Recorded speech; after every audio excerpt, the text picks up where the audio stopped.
ചെറുപ്പക്കാരോട് ഞാനൊന്ന് ഓർമ്മപ്പെടുത്തട്ടെ, എന്റെ കരളിന്റെ കഷ്ണങ്ങളായ യുവാക്കളോട് ഈ മഹ്ഫിലെ മീലാദ് എന്ന് പറയുന്ന പരിപാടിയുടെ സന്ദേശമായി നമ്മൾ ഏറ്റെടുക്കേണ്ട വിഷയമാണ്. അതേ ചെറുപ്പക്കാരെ, നമ്മുടെ ഡ്രസ്സിംഗ് കോഡ് റസൂലുള്ളാന്റെ കോഡായി മാറട്ടെ. നമ്മുടെ തലമുടി വെട്ടുന്നത് റസൂലുള്ള വെട്ടിയതുപോലെയാകട്ടെ. ഇന്ന് ചെറുപ്പക്കാര് മുടി വെട്ടുന്നത് കണ്ടാൽ അതേ ബാർബർ ഷോപ്പിൽ പോയതിന് ശേഷമാണ് അവിടുന്ന് മോഡൽ തീരുമാനിക്കുന്നത്. എന്തിനാ മോനെ നീ ബാർബർ ഷോപ്പിൽ പോയതിന് ശേഷം മോഡൽ തീരുമാനിക്കുന്നത്?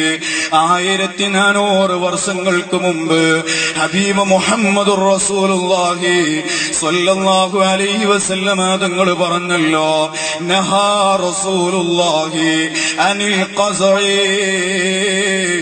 റസൂലുള്ളാഹി തങ്ങൾ ഖസഅ എന്ന് പറയുന്ന പരിപാടി വിരോധിച്ചതാണ്. എന്താ ഖസഅ എന്ന് പറഞ്ഞാലെന്നറിയുമോ?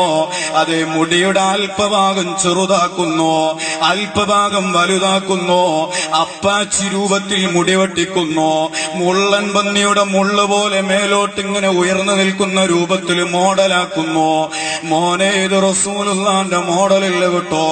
സാന്ദർഭികമായി ഞാൻ എന്റെ ശബ്ദം ശ്രവിക്കുന്ന ഉമ്മമാരോട്, സഹോദരിമാരോട്, അതേ ആഴ്ചകളിൽ 1-2 തവണ ബ്യൂട്ടി പാർലറുകൾ കയറിയിറങ്ങുന്ന ഉമ്മമാരില്ലേ, സഹോദരിമാരില്ലേ, മോളെ, നിന്റെ ഭർത്താവിന്റെ മുന്നിൽ നീ സൗന്ദര്യം പ്രകടിപ്പിക്കാൻ ഏത് രൂപത്തിലും നീ സൗന്ദര്യം ഉപയോഗിച്ചോ.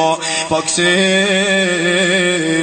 ഏത് പാർലറുകളിലേക്ക് നീ കടന്നു ചെല്ലുകയാണെങ്കിലോ അവിടെയും നമ്മുടെ നേതാവിന് പറയാനുള്ളത് അംഗീകരിക്കണോ.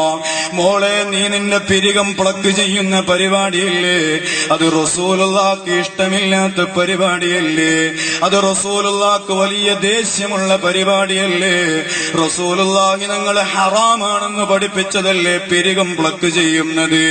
അതേ ഉമ്മമാർ, അവർക്ക് ബ്യൂട്ടി കൂട്ടാൻ വേണ്ടി പോകുമ്പോ, സൗന്ദര്യം വർദ്ധിപ്പിക്കണമെന്ന ഒരേ ഒരു ലക്ഷ്യവുമായി പോകുമ്പോ, മോളെ, ലോകത്തിന്റെ നേതാവിനെ മറക്കണ്ട കേട്ടോ. അതേ ബ്യൂട്ടി പാർലറിൽ നിന്ന് ഇറങ്ങി വരുമ്പോ, അല്ലെങ്കിൽ ബാർബർ ഷോപ്പിൽ നിന്ന് മുടി മോഡൽ വൽക്കരിച്ച് ഇറങ്ങിപ്പോരുമ്പോ, അതേ ഏതെങ്കിലും വണ്ടി വന്നതിന്റെ തട്ടി നീ ആക്സിഡന്റിലങ്ങ് മരണപ്പെട്ടു പോയാൽ, മോളെ, നിന്നെ ആളുകൾ കുളിപ്പിക്കൂലേ? അതേ അവര് നിസ്കരിച്ചുകൊണ്ട് നിന്നെ കബറിൽ കൊണ്ടുപോയി വെക്കൂലേ? ആ കബറിലേക്ക് നമ്മുടെ കരളിന്റെ കഷ്ണമായ ലോകത്തിന്റെ നേതാവ് ഹബീബ് മുഹമ്മദുർ റസൂലുള്ളാഹി സ്വല്ലല്ലാഹു അലൈഹി വസല്ലമ തങ്ങൾ കടന്നു വരൂലേ? റസൂലുള്ള എന്റെയും നിങ്ങളുടെയും ഖബറിലേക്ക് വരുമ്പോ റസൂലുള്ളാഹിക്ക് പൊരുത്തമില്ലാത്ത രൂപത്തിലാണോ മോനെ നിന്റെ മുടിയുള്ളത്?